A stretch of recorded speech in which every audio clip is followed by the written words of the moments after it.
infrastructures routières en dégradation constante.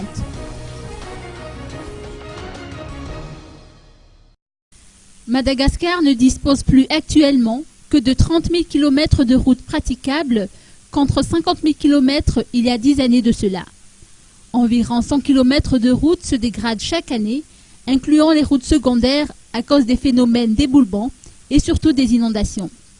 C'est ce qui ressort de l'atelier de formation sur l'application du guide de protection routière contre les inondations à Madagascar, à l'initiative de la cellule de prévention et gestion des urgences au sein de la primature, ou CPGU. L'atelier a débuté ce matin au motel d'Anous. Des entreprises chargées de la construction, des bureaux d'études chargés de contrôle, ainsi que des acteurs en matière de construction routière. En principe, l'atout de ces guides de protection routière contre l'inondation à Madagascar, c'est la disponibilité des cartes d'inondation de Madagascar. Et puis, il dispose également les périodes de retour qui pourraient faciliter ou améliorer l'étude sur le dimensionnement de construction des infrastructures routières.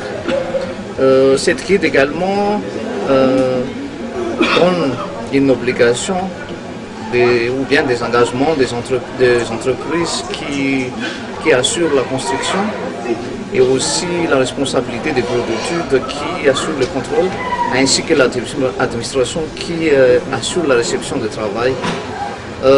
Généralement, cette guide, c'est un outil très indispensable pour améliorer la sécurité et la durabilité, ainsi que la méthode de construction des infrastructures routières à Madagascar.